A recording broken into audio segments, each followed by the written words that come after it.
Hello भाई, राम राम सब ने। आज हम जो सीईटी के लिए हरियाणा के प्रीवियस ईयर क्वेश्चन पेपर कर रहे थे उसका सेट नंबर है 29 और ये है हरियाणा फील्ड इंस्पेक्टर का और 2017 में ये पेपर हुआ था। ये पूरा क्वेश्चन पेपर सोल्व करेंगे। क्वेश्चन नंबर 1 है यूपीएससी का विस्तृत रूप है। तो यूपीएससी का विस्तृत रूप यह है union public service commission. Union public service commission. संघ लोक सेवा आयोग। तो यूनियन पब्लिक सर्विस कमीशन, संघ लोक सेवा आयोग। पिंजौर में स्थित गार्डन का नाम क्या है? तो पिंजौर में स्थित कौन सा गार्डन है? यादवेंद्र गार्डन या पिंजौर गार्डन भी बोलते हैं इसको। और 7वीं शताब्दी में औरंगजेब के शासनकाल के दौरान बनाया गया था। ये पिंजौर गार्डन किसके शासनकाल में बनाया गया था? औरंगजेब के शासनकाल में। और शताब्दी कौन सी थी? 7वीं शताब्दी थी। यादवेंद्र गार्डन नाम पटियाला के महाराज, जो पटियाला के महाराज थे ना, यादवेंद्र सिंह, उनके नाम पर ये यादवेंद्र गार्डन का नाम यादवेंद्र गार्डन रखा गया है भाई। अश्वघोष जो राजा डैश के दरबार में रहता था उसने बुद्ध चरित्र लिखी थी। तो किसके दरबार में रहता था? कनिष्क। अश्वघोष जो राजा कनिष्क के दरबार में रहता था उसने बुद्ध चरित्र लिखी थी।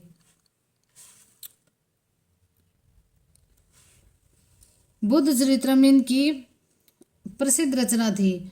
और चीनी अनुश्रुतियों तथा संस्कृत परंपरा के अनुसार महाकवि अश्वघोष सम्राट कनिष्क के राजगुरु एवं राजकवि भी थे। तो ये राजगुरु भी थे और इनके राजकवि भी थे। कुरुक्षेत्र जिले में चीनी मिल किस स्थान पर है? तो कुरुक्षेत्र जिले में चीनी मिल है शाहबाद। एशिया की बड़ी चीनी मिलों में से एक है ये, जो कुरुक्षेत्र जिले में सहकारी क्षेत्र की शाहबाद चीनी मिल है। इसकी स्थापना कब की गई थी? 1984-85 में की गई थी। स्थापना कब की गई थी? 1984-85 में।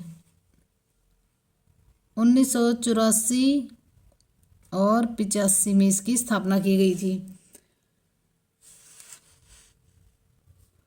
और जो शाहबाद की सरकारी चीनी मिल है ना, इसको देश की सर्वश्रेष्ठ सहकारी चीनी मिल होने का भी अवार्ड मिल चुका है। तो ये पूछे भी कौन सी चीनी मिल है जिसको सर्वश्रेष्ठ चीनी मिल होने का अवार्ड मिला है? तो शाहबाद सरकारी चीनी मिल को। चालुक्य का राजधानी शहर था। तो चालुक्यों का राजधानी शहर कौन सा था? बादामी। चालुक्य प्राचीन भारत का एक प्रसिद्ध राजवंश था। इनकी राजधानी क्या थी? बादामी, या इसी को वातापी भी बोल देते हैं। बादामी को ही वातापी भी बोल देते हैं। क्या बोल देते हैं? वातापी, इसी का नाम है। पुलकेशिन प्रथम बादामी के चालुक्य साम्राज्य का संस्थापक था। तो पुलकेशिन प्रथम जो था ना, वो इस साम्राज्य का संस्थापक था। और पुलकेशिन द्वितीय है ना, जो पुलकेशिन द्वितीय है वो उसको प्रसिद्ध शासक माना जाता है। वह हर्षवर्धन के समकालीन था। और चीनी यात्री हेनसिंग जो था वो पुलकेशिन द्वितीय के दरबार में दौरा किया था। तो हेनसांग ने पुलकेशिन द्वितीय के दरबार का दौरा किया था। तो मेन क्वेश्चन यही है भी, चालुक्य की राजधानी कौन सी है? बादामी। और इसका नाम क्या है? वातापी है। वातापी भी मतलब इसको बोल देते हैं। तो वातापी पुराना नाम और बादामी इसकी राजधानी शहर था। तो चालुक्य की राजधानी बादामी, प्राचीन नाम वातापी। गरोंडा नगर किस जिले में स्थित है? तो गरोंडा नगर किस जिले में स्थित है? कैथल में। और यह NH1 पर अवस्थित है। अमृतसर दिल्ली मुख्य ब्रॉडगेज जो है रेलवे लाइन, अमृतसर से दिल्ली जाने वाली जो मुख्य ब्रॉडगेज है रेलवे लाइन, वो इस शहर से गुजरती है। तो गरोंडा किस जिले में आता है? कैथल जिले में। ये क्वेश्चन आ जाता है। यूएनओ के सुरक्षा परिषद में डैश स्थायी सदस्य होते हैं। तो यूएनओ के सुरक्षा परिषद में कितने स्थायी सदस्य होते हैं? 5। संयुक्त राष्ट्र संघ एक अंतर्राष्ट्रीय संगठन है। देखो, इसकी स्थापना कब हुई थी? 24 अक्टूबर 1945 को। हर क्वेश्चन पेपर में आता है ये 24 अक्टूबर। एक क्वेश्चन तो इससे पूछ लेते हैं। 24 अक्टूबर 1945 को इसकी स्थापना हुई थी। ये तो आपको याद हो ही गया होगा। और इसके स्थायी सदस्य कितने होते हैं?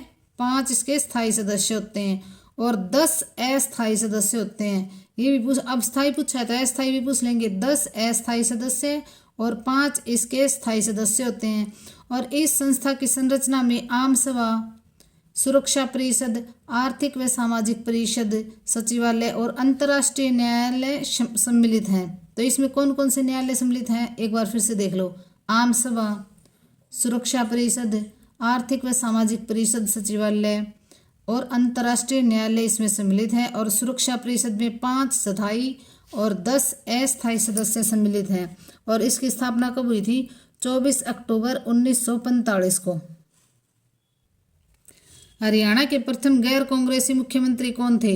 तो ये राव वीरेंद्र सिंह थे, गैर कांग्रेसी। और ये दूसरे सीएम बने थे और गैर कांग्रेसी पहले थे, राव वीरेंद्र सिंह।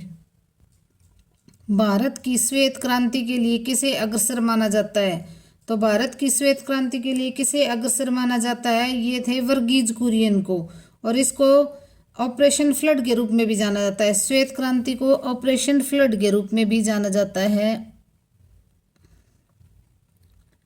ऑपरेशन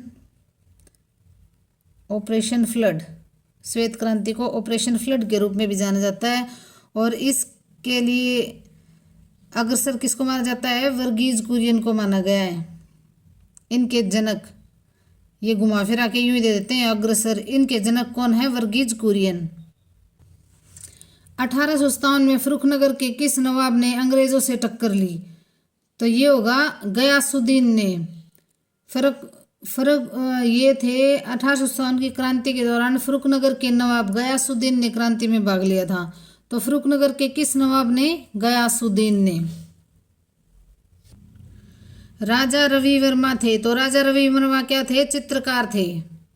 राजा रवि वर्मा चित्रकार थे। ये क्वेश्चन बहुत इंपॉर्टेंट है भाई। हरियाणा के प्रथम राजकवि कौन हैं? तो हरियाणा के प्रथम राजकवि हैं उदय भानु हंस। और हिंदी में रुबाई के प्रवर्तक कवि हैं। तो रुबाई सम्राट के रूप में भी देखो, हरियाणा के प्रथम राजकवि कौन है? उदय भानु हंस। और ये रुबाई के प्रवर्तक भी हैं। और रुबाई सम्राट के नाम से किसे जाना जाता है? उदय भानु हंस को। रुबाई सम्राट के नाम से किसे जाना जाता है? उदय भानु हंस को। और इनका जन्म कब हुआ था? 1926 में। और इनकी उदय भानु हंस की हिंदी रुबाइयाँ 1952 में प्रकाशित हुई थी। और हिंदी रुबाइयाँ कब प्रकाशित हुई थी? 1952 में। और उदय भानु हंस, तो हरियाणा के प्रथम राजकवि कौन है? उदय भानु हंस। और इनको रुबाइयाँ सम्राट भी बोलते हैं। 1926 में ये पैदा हुए थे। और जो हिंदी रुबाइयाँ हैं वो 1952 में इनकी प्रकाशित हुई थी। तो इतना तो आपको पढ़ना पड़ेगा। डैश को भारत के संविधान का वास्तुकार माना जाता है। तो किसको? डॉक्टर BR अम्बेडकर को भारत के संविधान का वास्तुकार माना जाता है। इनको भारत रत्न भी दिया गया था और बाबा साहेब के नाम से भी इनको जाना जाता है। तो भारत के संविधान के वास्तुकार किसे माना जाता है? डॉक्टर BR अम्बेडकर को। ताजेवाला नामक स्थान से हरियाणा की कौन सी नहर निकाली गई है? तो ये है पश्चिमी यमुना नहर। हरियाणा के किस शहर में मेट्रो सबसे पहले पहुंची थी? तो ये पहुंची थी गुरुग्राम में। और कब पहुंची थी? 14 नवंबर 2013 को शुरू हुई थी। तो सबसे पहले मेट्रो किस शहर में पहुंची थी? गुरुग्राम में। कुरुक्षेत्र के स्थानेश्वर मंदिर का पुनः निर्माण निम्नलिखित में से किसके द्वारा करवाया गया था? तो ये करवाया गया था राजा हर्षवर्धन द्वारा। स्थानेश्वर महादेव मंदिर हरियाणा राज्य के कुरुक्षेत्र जिले में स्थानेश्वर नामक स्थान पर स्थित है। यह वह मंदिर है जहां पांडवों ने भगवान शिव की आराधना कर महाभारत के युद्ध में कौरवों पर विजय प्राप्त की थी। इस मंदिर का निर्माण पुष्यभूति वंश ने करवाया था।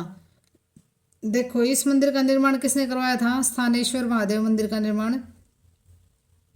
राजा हर्षवर्धन द्वारा।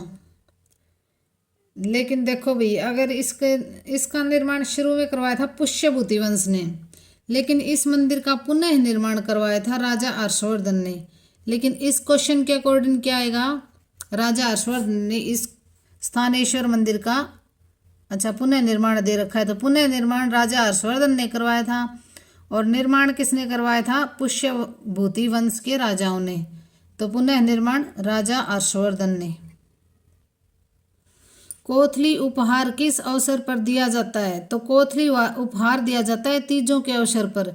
और तीज श्रावण मास में आती हैं। श्रावण मास के शुक्ल पक्ष की तृतीया को ये तीज आती हैं। और उस दिन गौरी शंकर की पूजा भी की जाती है।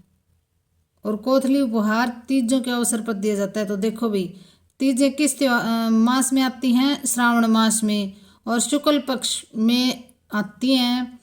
और गौरी शंकर की पूजा भी की जाती है इस दिन। तो कोथली का उपहार किस अवसर पर दिया जाता है? तीजों पर।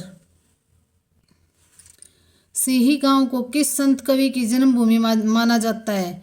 तो सीही गांव को संत सूरदास की, किसकी? संत सूरदास की जन्मस्थली माना जाता है। और 1478 ईस्वी में सूरदास का जन्म कब हुआ था? 1478 में। ये भाई इतनी सारी डेट याद नहीं रहेंगी। और गांव पूछ लेते हैं भी, रुणकता नामक गांव में हुआ था। और सीही गांव फरीदाबाद जिले में है। तो सीही गांव किस जिले में है? फरीदाबाद में। और किस कवि का जन्म स्थान माना जाता है? संत सूरदास का। तो सीही गांव फरीदाबाद, संत सूरदास की जन्मस्थली। हरियाणा में राजा जन्मेजय का संबंध किस नगर से है? तो राजा जन्मेजय का संबंध है सफीदों से।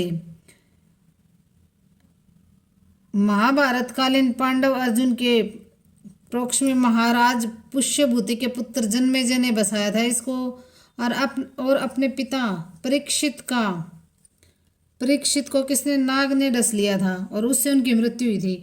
तो उसका बदला लेने के लिए जन्मेजय ने एक यज्ञ करवाया था, जिसमें ना सारे सांप अपने आप उड़ उड़ के यज्ञ में आके गिर रहे थे। फिर किसी ने, ब्राह्मण ने जन्मेजय को रोका कि ऐसे तो ना धरती पर सारे सांप खत्म हो जाएंगे, तब उस यज्ञ को रोका गया था। तो हरियाणा में राजा जन्मेजय का संबंध किस नगर से है? सफीदों से। और सफीदों नाम कैसे पड़ा था? सर्पदमन से सफीदों नाम पड़ा था। पानीपत की पहली लड़ाई इनकी फौजों के बीच हुई थी। तो ये पूछ रखा है पानीपत की लड़ाई किस किस के बीच हुई थी?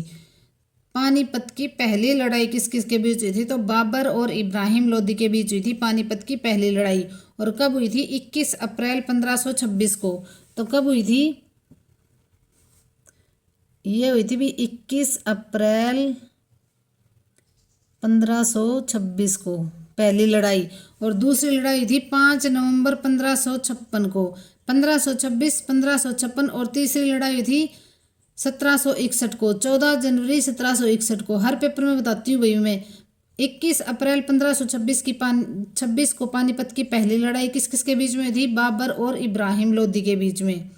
पानीपत का प्रथम युद्ध किस किस के बीच हुआ था? बाबर और इब्राहिम लोदी के बीच में हुआ था। और 5 नवंबर 1556 को दूसरी लड़ाई, 5 नवंबर 1556 को दूसरी लड़ाई। और 14 जनवरी 1761 को पानीपत की तीसरी लड़ाई हुई थी। तो इसमें पहली लड़ाई पूछ रखी किसके बीच हुई थी? बाबर और इब्राहिम लोदी के बीच हुई थी। महाराजा अग्रसेन का संबंध किस नगर से है? तो महाराजा अग्रसेन का संबंध है अग्रोहा नगर से। और अग्रोहा हिसार जिले में पड़ता है। मराठों और अहमद शाह अब्दाली के बीच हरियाणा में कौन सा युद्ध हुआ था? तो मराठों और अहमद शाह अब्दाली के बीच पानीपत का तीसरा युद्ध लड़ा गया था। तो कौन सा? पानीपत का तीसरा युद्ध लड़ा गया था। और अभी मैंने ये बताया था, पानीपत का पहला युद्ध 21 अप्रैल 1526 को, दूसरा युद्ध 5 नवंबर 1556 को। देखो कितना इजी है, 5 नवंबर 1556 को दूसरा युद्ध। और तीसरा युद्ध हुआ था 14 जनवरी 1761 को। तो 14 जनवरी 1761 को पानीपत का तीसरा युद्ध हुआ था। तीसरा युद्ध। और किस किस के बीच? मराठों और अहमद शाह अब्दाली के बीच हुआ था। और मराठों में इसकी बहुत बुरी तरह से हार हुई थी। और ये मराठे बहुत बुरी तरह से हारे थे और इनके जो सरदार थे ना वो मारे गए थे। तो मराठों की तरफ से सदाशिवराव भाऊ जो था वो मारा गया था इसमें। और मराठे बुरी तरह से हारे थे। और ये देखो भी, ये क्वेश्चन भी आता है, मराठों तथा अहमद शाह अब्दाली। तो अहमद शाह अब्दाली क्या थे? यूनानी थे, वो थे यूरोपियन थे, अफगानी थे, क्या थे? तो ये अहमद शाह अब्दाली क्या थे? अफगानी थे। क्या थे? अफगानी। ये क्वेश्चन पूछ लेते हैं क्या थे ये हैं अफगानी। तो ये पानीपत की तीसरी लड़ाई थी 14 जनवरी 1761 को। इस राज्य में मधुमलाई जंगल मृग वन स्थित है। तो किस जिले में है? तमिलनाडु में। मधुमलाई जंगल मृग वन किस जिले में है? तमिलनाडु जिले में है। और इस अभ्यारण्य के पास में ये ना बांदीपुर राष्ट्रीय उद्यान है। तो मुदुमलाई जंगल मृग वन किस जिले में है, किस राज्य में स्थित है, तमिलनाडु में। राष्ट्रीय दुग्ध उत्पादन अनुसंधान संस्थान किस नगर में स्थित है, तो ये है भाई करनाल में। ये NDRI national dairy research institute जो है ये 1923 में बेंगलुरु में स्थापित हुआ था पहले, और उसके बाद में 1955 में करनाल में ले आए थे। मैंने आपको बहुत बार बता लिया ये कि हरियाणा वाले ND थे, NDRI से बनेगा ND। तो 1923 में ये बेंगलुरु में था और 1955 में हरियाणा वाले ND थे तो कहाँ ले आए थे, करनाल में। तो 1955 में करनाल में ले आए थे। हरियाणा में प्रथम विश्वविद्यालय किस नगर में स्थापित हुआ था, तो ये हुआ था कुरुक्षेत्र में। कब हुआ था, 1956 में। कुरुक्षेत्र में स्थापित हुआ था 1956 में। और ये जो हमारे डॉक्टर राजेंद्र प्रसाद है ना, ये आए थे इसकी नींव रखने के लिए। और सबसे पहले ना संस्कृत विभाग की स्थापना की थी। ये पूछ लेते हैं कि हरियाणा के प्रथम विश्वविद्यालय में सबसे पहले कौन से डिपार्टमेंट की स्थापना की थी, तो संस्कृत विभाग की स्थापना की थी। और कब की थी ये, कुरुक्षेत्र विश्वविद्यालय कब बना था, 1956 में। इस राज्य में विश्व प्रसिद्ध अजंता गुफाएं स्थित हैं, तो किस राज्य में है, महाराष्ट्र में। अजंता को गुफाएं महाराष्ट्र में स्थित हैं। और तकरीबन 29 चट्टानों को काटकर बौद्ध स्मारक गुफाएं जो द्वितीय शताब्दी की हैं, बौद्ध धर्म से संबंधित हैं। तो ये क्या है, ये बौद्ध धर्म से संबंधित हैं और महाराष्ट्र के औरंगाबाद जिले में स्थित हैं। 1983 में यूनेस्को की विश्व धरोहर में शामिल किया गया था। तो यूनेस्को की विश्व धरोहर में इसे कब शामिल किया गया था, 1983 में। 1983 में इसको विश्व धरोहर में शामिल किया गया था। अजंता की गुफाओं को, ये बौद्ध धर्म से संबंधित हैं। और अजंता की गुफाएं कहाँ हैं, महाराष्ट्र में। कहाँ है, महाराष्ट्र में। कान्नौड़ का किला किस नगर में स्थित है, तो कान्नौड़ का किला किस नगर में स्थित है, महेंद्रगढ़ में। कान्नौड़ का किला महेंद्रगढ़ में स्थित है। और इसका महेंद्रगढ़ का जिला मुख्यालय भी क्या है, नारनौल है। और प्राचीन नाम क्या है, नंदीग्राम, जिसका मतलब है सिंहों का डहर के नाम से भी इसको जाना जाता है। सिंहों के डहर के नाम से भी इसको जाना जाता है। तो कान्नौड़ का किला कहाँ है, महेंद्रगढ़ में।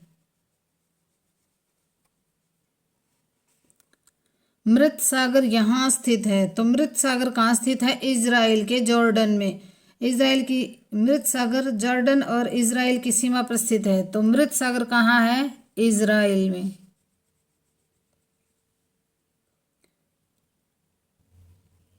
हरियाणा के प्रथम मुख्यमंत्री कौन बने थे, देखो भी पंडित भगवत दयाल शर्मा हरियाणा के प्रथम मुख्यमंत्री थे। और गैर कांग्रेसी CM पूछे तो कौन है, राव वीरेंद्र सिंह हैं। प्रथम मुख्यमंत्री भगवत दयाल शर्मा और गैर कांग्रेसी पूछे तो राव वीरेंद्र सिंह हैं। वैसे राव वीरेंद्र सिंह है दूसरे। उड़ीसा की राजधानी कौन सी है, तो उड़ीसा की राजधानी कौन सी है, भुवनेश्वर। कौन सी है, उड़ीसा की राजधानी भुवनेश्वर। और उड़ीसा राज्य का गठन कब हुआ था, 26 जनवरी 1950 को। 26 जनवरी 1950 को उड़ीसा का गठन हुआ था। कब, 26 जनवरी 1950 को। और राजधानी क्या है, उड़ीसा की भुवनेश्वर। स्वतंत्रता के बाद भारत के पहले गवर्नर जनरल थे, तो कौन थे, लॉर्ड माउंटबेटन। स्वतंत्रता के बाद पूछ रखा है, गवर्नर जनरल कौन थे, लॉर्ड माउंटबेटन। सुल्तानपुर पक्षी विहार हरियाणा के किस जिले में है, तो सुल्तानपुर पक्षी विहार हरियाणा के गुरुग्राम जिले में है। नाट्य शास्त्र जिसमें सभी अभिनय कलाओं को अच्छी तरह से संरचित किया है, इसकी रचना है, तो क्या है, भरत मुनि। नाट्य शास्त्र भरत मुनि की है। नाट्य शास्त्र, बात यह है भरत मुनि ने क्या लिखी थी, नाट्य शास्त्र। टीकाकरण के द्वारा कौन सा रोग विश्व से ही दूर कर दिया गया है, तो कौन सा रोग विश्व से दूर कर दिया है, चेचक। स्थल बोहर में किस ऋषि का मठ है, तो स्थल बोहर में मस्तनाथ ऋषि का मठ है। और इसके नाथ योग के प्रचार प्रसार और गोरखनाथ जी के योगी सिद्धांतों के प्रतिपादन, तो इनका गुरु कौन था, मस्तनाथ का गोरखनाथ जी थे। और बाबा मस्तनाथ का मठ स्थल बोहर रोहतक में स्थित है। तो स्थल बोहर कहाँ है, रोहतक में। और किस ऋषि का मठ है, मस्तनाथ का। दिसंबर 22 जिस दिन प्रतिभाशाली श्रीनिवास रामानुजम का जन्म हुआ वह दिन इस प्रकार मनाया जाता है। तो वह दिन कैसे मनाया जाता है? राष्ट्रीय गणित दिवस के रूप में। तो देखो ये भी पूछ लेंगे, राष्ट्रीय गणित दिवस किसकी याद में मनाया जाता है, किसका जन्म हुआ था? तो रामानुजम का, श्रीनिवास रामानुजम। और कब हुआ था? 22 दिसंबर को। क्या मनाया जाता है? राष्ट्रीय गणित दिवस। नींबू में पाया जाने वाला एसिड है, तो नींबू में पाया जाने वाला एसिड कौन सा है? Citric acid. हरियाणा का अधिकांश भाग है, तो हरियाणा का अधिकांश भाग क्या है? मैदानी है भाई। हरियाणा का अधिकांश भाग कैसा है? मैदानी है। म्यांमार इसका नाम है, तो म्यांमार किसका नाम है? बर्मा का। इनमें से क्या रबी फसल नहीं है? तो क्या नहीं है रबी फसल? मकई। हरियाणा में हरी भूमि समाचार पत्र किस नगर से निकलता है? तो हरियाणा में हरी भूमि समाचार पत्र किस से निकलता है? रोहतक से। कहाँ से निकलता है? रोहतक से। अंतर्राष्ट्रीय मजदूर दिवस मनाया जाता है, तो किस दिन मनाया जाता है? 1 मई। और ये कब शुरू किया था? 1886 से। इसकी शुरुआत कब हुई थी? 1886 से। और अंतर्राष्ट्रीय मजदूर दिवस कब मनाया जाता है? 1 मई। एंजाइम है, तो एंजाइम क्या है? प्रोटीन है। एंजाइम रासायनिक क्रियाओं को उत्प्रेरित करने वाले प्रोटीन होते हैं। इनके लिए एंजाइम शब्द का प्रयोग 1878 में कुन्हे ने पहली बार किया था। एंजाइम के मुख्य स्रोत सूक्ष्मजीव और फिर पौधे तथा जंतु होते हैं। तो देखो भाई, एंजाइम क्या है? एक प्रोटीन है। और इस शब्द का प्रयोग कुन्हे ने पहली बार किया था 1878 में। छुड़ानी धाम का संबंध किस महापुरुष से है? तो ये किस महापुरुष से है? संत गरीबदास से। गोवा राज्य में डैश जिले हैं, तो गोवा राज्य में कितने जिले हैं? 2। और इन 2 जिलों का क्या नाम है? उत्तर गोवा जिला और दक्षिण गोवा जिला। कौन सा विटामिन संश्लेषित होता है जब हमारी त्वचा पर सूरज की रोशनी पड़ती है? तो कौन सा विटामिन होता है? Vitamin D. कौन सा राष्ट्रीय राजमार्ग हरियाणा से होकर नहीं गुजरता? तो NH5 जो है हरियाणा से होकर नहीं गुजरता। विंग्स ऑफ फायर पुस्तक के लेखक कौन हैं? तो ये हैं APJ अब्दुल कलाम की है ये विंग्स ऑफ फायर। किसकी है? APJ अब्दुल कलाम की आत्मकथा है ये। इसके सहलेखक कौन हैं? अरुण तिवारी हैं। तो इनके सहलेखक कौन हैं? अरुण तिवारी हैं। और इसमें ना अब्दुल कलाम की बचपन से लेकर लगभग 1999 तक के जीवन के सफ़र के बारे में बताया गया। तो सहलेखक भी पूछ लेंगे भी, तो कौन है? Arun Tiwari. Wings of fire के लेखक कौन है? APJ अब्दुल कलाम। और सहलेखक अरुण तिवारी। सहलेखक अरुण तिवारी हैं। अर्थव्यवस्था में अति मुद्रास्फीति का परिणाम होगा, तो ये क्या होगा? ये होगा मुद्रा की कीमत में गिरावट। क्या होगा? मुद्रा की कीमत में गिरावट। हरियाणा के किस जिले में रेलवे का वर्कशॉप है? तो किस जिले में है? यमुनानगर जिले में रेलवे का वर्कशॉप है। कथकली इस राज्य का नृत्य है, तो किस राज्य का नृत्य है? कथकली है केरल का। ये 5-6 है भाई ये नृत्य, इनमें से एक तो आ ही जाता है, तो 5-6 मेन है, ज़्यादा नहीं है, ये याद कर लेना। तो कथकली कौन सा है? केरल का। बिरजू महाराज डैश के एक प्रसिद्ध प्रतिपादक हैं, तो कथक नृत्य के एक प्रसिद्ध प्रतिपादक हैं। बिरजू महाराज कथक नृत्य से संबंधित हैं, तो बिरजू महाराज कथक नृत्य से संबंधित हैं। रेवा इलेक्ट्रिक कार बनाने वाली कंपनी का नाम है, तो क्या है? महिंद्रा एंड महिंद्रा। रेवा जो इलेक्ट्रिक कार बनाने वाली कंपनी, रेवा इलेक्ट्रिक कार किस कंपनी ने बनाई है? तो यह है महिंद्रा एंड महिंद्रा। नीचे दिए गए शब्दों का विलोम लिखिए, तो सदुपयोग का क्या होगा? सदुपयोग का होगा दुरुपयोग। क्या होगा? दुरुपयोग। दुराचार का क्या होगा? सदाचार। नीचे दिए गए शब्दों का तत्सम शब्द लिखिए, तो 7 का क्या होगा? 7 का होगा सप्त। तत्सम शब्द पूछ रखा है ना, तो ये संस्कृत के शब्द आएंगे। तो 7 का क्या होगा? शब्द सप्त। नींद का क्या होगा? निद्रा। देखो भाई, जो आराम से बोले जाए ना वो तद्भव होते हैं, आसान से ट्रिक है। और जो जैसे नींद का निद्रा वो होंगे संस्कृत भाषा के शब्द, जो आसानी से नहीं बोले जाएं वो होंगे तत्सम शब्द, और जो आसानी से बोले जाएं वो होंगे तद्भव। जैसे नींद तद्भव है और तत्सम शब्द क्या हो गया? निद्रा। 7 सही 1/2 को हिंदी में कैसे लिखेंगे? तो इसको लिखेंगे 7.5। मीठा शब्द का भाववाचक संज्ञा रूप है। तो मीठा शब्द का भाववाचक संज्ञा रूप क्या होगा? मिठास। क्या होगा? मिठास। विजातीय शब्द को चुनिए। तो विजातीय शब्द क्या होगा इनमें से? कॉफ़ी, चाय और दूध।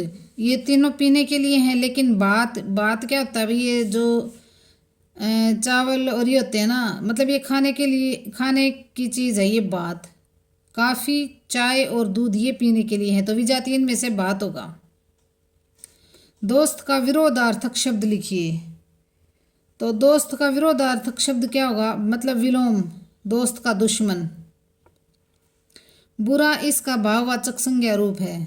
तो किसका भाववाचक संज्ञा रूप है? बुराई का। इनमें सही अक्षर विन्यास का शब्द है। तो सही अक्षर विन्यास मतलब इनमें ये पूछ रखा है इनमें से सही कौन सा है। ये विन्यास और ये लगा के कंफ्यूज करने के लिए ही, इनमें से सही कौन सा है? तो ये होगा अध्यापक। लाइक, शेयर और सब्सक्राइब करना भाई। ये जो 78 क्वेश्चन पेपर है, प्रीवियस ईयर क्वेश्चन पेपर जो है सोल्व करवा रहे हैं। इनमें से जो सीईटी की तैयारी करने वाले बच्चे हैं, सीईटी, हरियाणा पुलिस और जो भी हरियाणा के पेपर आते हैं, estate, CET, Haryana police, SI वगैरह के, सब के पेपरों में से, इन पेपरों में से लगभग क्वेश्चन पेपर आ ही जाते हैं, क्योंकि क्वेश्चन रिपीट होते रहते हैं। तो लाइक, शेयर और सब्सक्राइब करना। धन्यवाद।